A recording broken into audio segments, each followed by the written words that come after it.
Hello everyone and welcome back to the channel for another Star Wars Battlefront 2 video.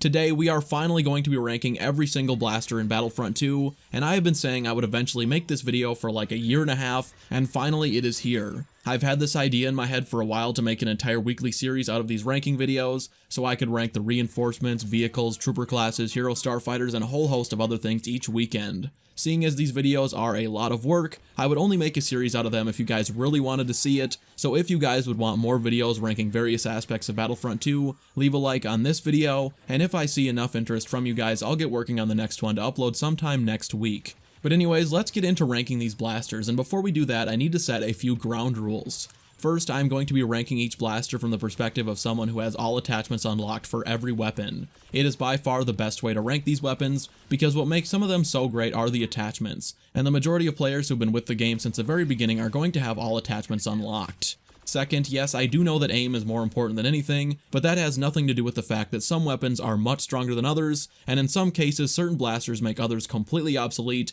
because there's another weapon in the same class that does everything the other blaster can, but better. Third, I should just say up front that pretty much every weapon in the top 12 or so is at least a competitive blaster, so don't think just because a weapon isn't in the top 10 means it's totally bad, and everything from 8 on up serve a really strong niche that has a place in Battlefront 2.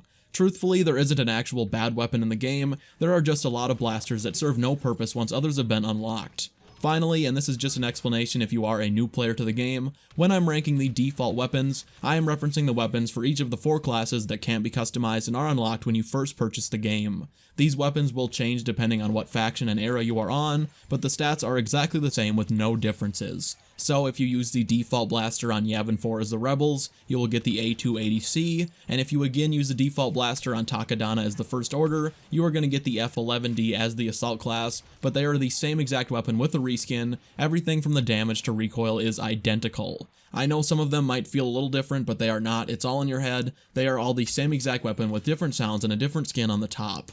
Also, keep in mind that the default weapons are going to rank relatively low as a general rule. 2 of them are actually quite good and balanced weapons, but in the case of every single class, the default blasters are mostly outclassed once you add attachments to the mix, and unfortunately, since the defaults do not have attachments, it does put them at a bit of a disadvantage. Alright, sorry for the long intro, but ground rules had to be set.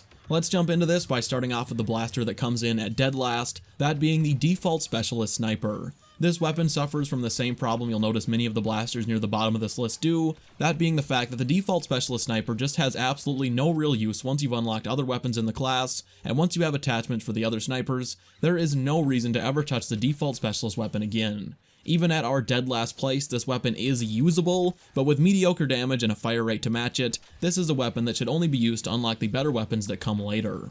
At number 15 we have another default weapon, this time coming from the Heavy class. When you use the default heavy weapon on the sequel maps as the First Order, that skin of the weapon is called the FWMB-10, which is an alternate version of the FWMB-10K, another heavy weapon that we'll talk about later. The reason I bring that up is, the default heavy weapon is more or less an inferior version of the FWMB-10K, which to begin with isn't even close to the best heavy blaster.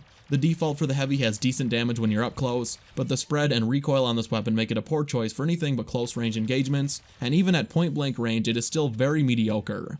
Again, like all blasters, the default for the heavy is usable, but only just. Moving up to number 14 we have our first non-default weapon on today's list, that being the IQA-11. Honestly, this weapon is pretty good, it is user-friendly, has decent attachments and okay damage, killing all infantry with 2 headshots, but once you've unlocked the NT-242, you would be a fool to ever use the IQA again. This weapon is nice to use until you've made it to the kill requirement for the NT, but that is about the only purpose it serves. It's a perfectly serviceable semi-auto sniper with moderate recoil, and while it does have a faster fire rate and slower heat buildup than the NT-242, it doesn't kill in a single headshot, and for snipers with a moderate fire rate, that's what you should be looking for. If this blaster had low recoil to make up for its damage, it would have a nice little niche in the game, but it kicks like a horse and the NT-242 honestly controls better in that regard. It's not a bad weapon, but it's one I'll never touch again, and the IQA-11 comes in at number 14. Next up, at number 13, we have a weapon previously mentioned in this video, the FWMB-10K. To start off, this is the first weapon on this list that does have a nice little niche it serves. First off, it has auto cooling available as an attachment, meaning the weapon will instantly begin to cool automatically the second you cease fire. This makes the weapon pretty nice for laying down continuous suppressive fire. Second, this is the only heavy weapon with ion shot, meaning if you need yet another way to work on taking down enemy vehicles' health in a match, this weapon can be a good fit. However, the Heavy's abilities give the Heavy more than enough options for taking down vehicles, and you aren't going to be able to take down vehicles if you are dying in gunfights often, which no matter how good your aim is going to happen while using this weapon unfortunately, because in raw damage output this gun is outclassed by so many weapons. The FWMB 10K has the slowest time to kill of any blaster in the entire game at close range, and anything further than close range, and this gun does little more than tickle the enemies. The FWMB 10K does have some nice and unique attachments that do give it a nice little niche as a support weapon when you're rolling with a squad, which is why it ranks as high as it does, but in 99% of situations the Heavy class has far better options. At number 12, we have the default assault weapon, and now we are getting into the heavily competitive territory of this list, and as you guys know, the assault class is a class that has a full array of solid weapon options, and the default assault blaster is no exception. With decent damage and a solid rate of fire, this weapon is the definition of reliable, and if it weren't for the other weapons in the assault class, this weapon could probably secure a higher spot on today's list.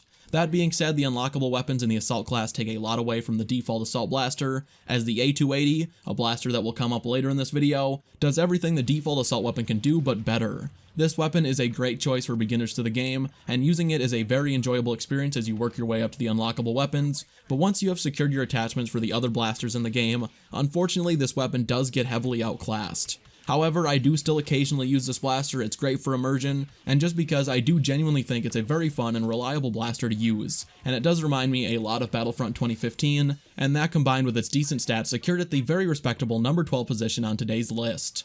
At number 11, we have the DC-15LE, and on the occasion I use this weapon, I immediately have PTSD-like flashbacks to the explosive shot glitch that DICE let run rampant for a month, where players were running around using explosive shot with the weapon's regular fire rate and heat buildup, and heroes could be killed in just seconds using that glitch. However, most of you probably don't remember that, and for those of you who do, I am terribly sorry for reminding you of that horrible time. But we are long past that problem now, and the DC-15LE is just another respectable weapon in Battlefront 2 and nothing more. The reduced recoil attachment is a must, while the second is more up to the player. Using explosive shot is great for suppressing enemies without even having them in your line of sight, while the improved zoom makes this weapon so accurate when it works. Unfortunately, the improved zoom reticle has been bugged since launch, and it only works about half the time, which unfortunately knocks this weapon down a few pegs. If the improved zoom reticle consistently worked, I would probably have the DC-15LE rank quite a bit higher, probably somewhere around the number 8 spot, but unfortunately DICE still haven't addressed this bug over a year later, which puts this blaster at number 11.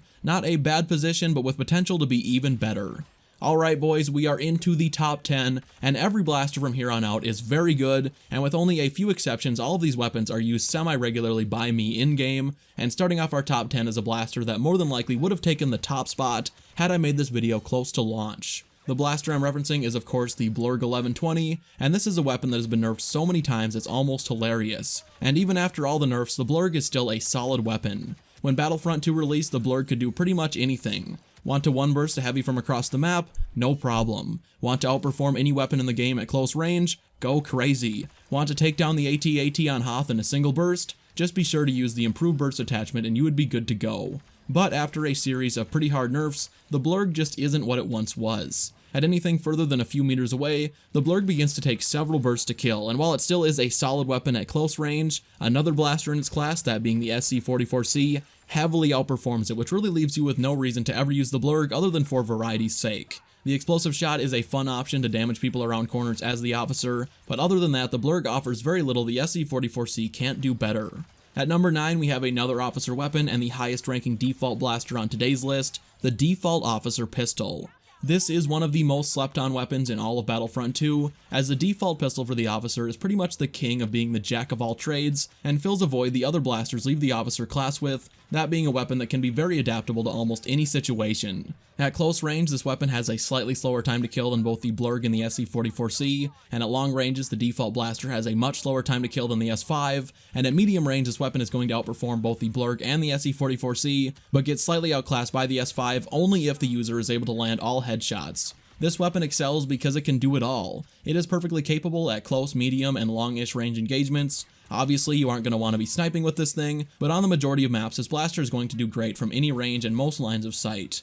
where the SE-44C and Blurg become useless past mid-range, and the S5 can sometimes be a struggle up close due to its low rate of fire, the default blaster doesn't have any of these problems, and even if it isn't the best at anything, it excels by being good at everything.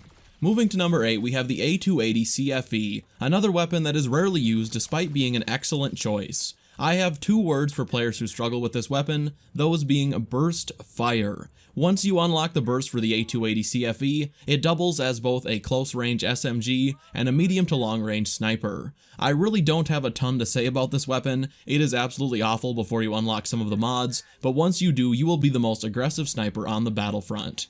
At our number 7 spot, we have the S5, and as we move closer to the top spot, these ranks are probably going to be a lot shorter, because for most of these high-ranking blasters, it's very easy to explain what makes them so great. The S5 is just a beast of a weapon, and the number 1 mistake that people make is thinking this gun is only good for long-range engagements. Once you master landing shots with this weapon up close and at medium range, which admittedly does take some getting used to, you essentially have a weapon with no situations that will leave you heavily outclassed. It shreds at long and medium range, and while it is outclassed by a lot of close-range weapons, it can still get the job done fairly easily. Although if you take both an SE-44C and an S5 up close, and both players do not miss any shots, the SE-44C does kill much quicker, but the SE-44C has the trade-off of being very weak at range. The S5 also is the only weapon in the class with an ion shot attachment, which means you can run around not only shredding enemies, but also destroying turrets, objectives, and vehicles too. Overall, the S5 is just awesome, and if you've written it off, you should change that immediately. At number 6, we have the CR2, the blaster that is the assault class's best friends on maps that are filled with close-range engagements. At long range, this gun is completely useless, but up close and personal, this gun will outclass nearly every weapon in the game, and it's very forgiving as the fast fire rate and tight hip fire make it very easy to use against multiple enemies. The CR2 also has an ion shot attachment, which makes it great for taking down vehicles, especially on maps like Naboo and Starkiller Base. The CR2 only ranks out of the top 5 because it is a weapon that is only suited for certain maps, as on maps that alternate between long and close range engagements, you are going to be better off using Vanguard up close and another blaster at range, and on long range only phases like Hoth Phase 1, you should stay far away from the CR2. That being said, watch out for any assault player running the CR2 at close range, because you're likely to be dead before you even know what hit you. Okay, we are now in the best 5 blasters in Battlefront 2, and kicking off the best of the best, we have the EL-16 HFV for the assault class. This weapon is the best friend of players with godlike aim, as the EL-16 is going to shred anyone at pretty much any range, but only if you can land your shots effectively. This weapon is nothing short of incredible, but with that being said, it is very unforgiving and not user-friendly in the slightest. Up close landing shots is not nearly as effortless as it can be with other blasters, and the heavy recoil of this weapon, even with attachments, can give it quite a learning curve. Still, this gun is the perfect option for assault players who don't mind an unforgiving weapon, and there are definitely times you are going to get annoyed when a player with an SE-44C shreds you in 0.5 seconds, but that is just the norm with Battlefront 2. I highly recommend this weapon, it's one of my favorites in the game, and it's very fun to use, and as such it takes our number 5 spot. Moving up to number 4, we have the TL-50. The TL-50 is hands down the best weapon for the heavy, and honestly, it's not even close. DICE recently fixed the reduced spread attachment for this weapon, and after that fix was implemented, the TL-50 instantly shot up to being one of the greatest blasters in the game. Like every heavy weapon, the TL-50 just isn't good for long-range engagements, unless you use the secondary fire attachment and try to Kobe an explosion at a sniper, but up close and at medium range, the TL-50's time to kill is ridiculously fast, and I honestly feel a little guilty sometimes when I kill enemies so effortlessly. Alright, we are getting closer and closer to the number 1 spot, but at number 3 we have the NT-242. Like the heavy with the TL-50, the NT-242 is by far the best sniper for the specialist class, and again, it's not even somewhat close. The NT-242 is the king of all snipers, as it effortlessly one-shots even the heavy class with a headshot, something no other sniper comes even close to doing. It does build up heat relatively fast, as with the reduced heat buildup attachment, the NT-242 can fire only 3 shots before needing a cooldown, but let's be honest, in Battlefront 2, if you miss 3 shots in a row while sniping, chances are you are already dead. The disruptor shot is also incredible, and easily the best weapon in the game for destroying vehicles and objectives, and the ability to one-shot turrets is a luxury that cannot be beat. The disruptor attachment also gives the NT-242 splash damage against troopers, which makes close range engagements very easy to deal with, as 2 shots with the sniper splash damage will make for a very easy kill. I know the sniper grind is very hard for new players, but believe me, the NT-242 is worth the grind. At number 2, we have the SE-44C, and this is probably the most common blaster you are going to be seeing on the battlefront, and for good reason. While many weapons are great at close range, the SE-44C is another beast entirely.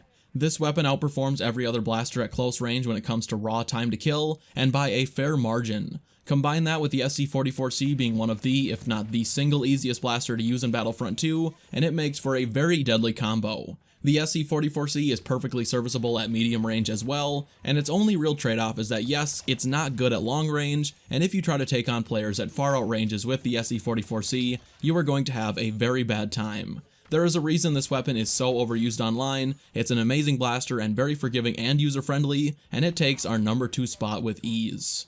Moving up to our top position, we have the A280 for the Assault class. What can I say about this gun? It is literally perfect. Up close, it acts as an SMG, and if you land your full burst, you'll be killing everyone but heavies in a single pull of the trigger. At medium range, this weapon is outclassed by not a single blaster in the game, and it's only at really long ranges that you're not going to encounter on very many maps, where this weapon does start to get outclassed by other weapons. With excellent damage, a great rate of fire, and easily manageable recoil, this weapon really has no weaknesses other than at extreme long range, and the A280 was an easy choice for me for our number 1 spot, and as such, it takes the crown today.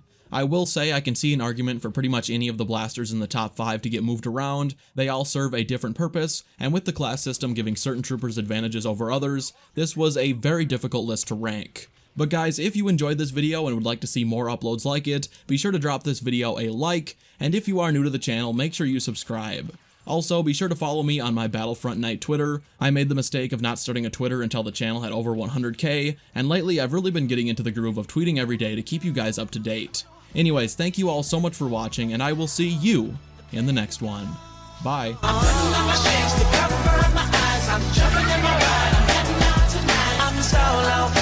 solo.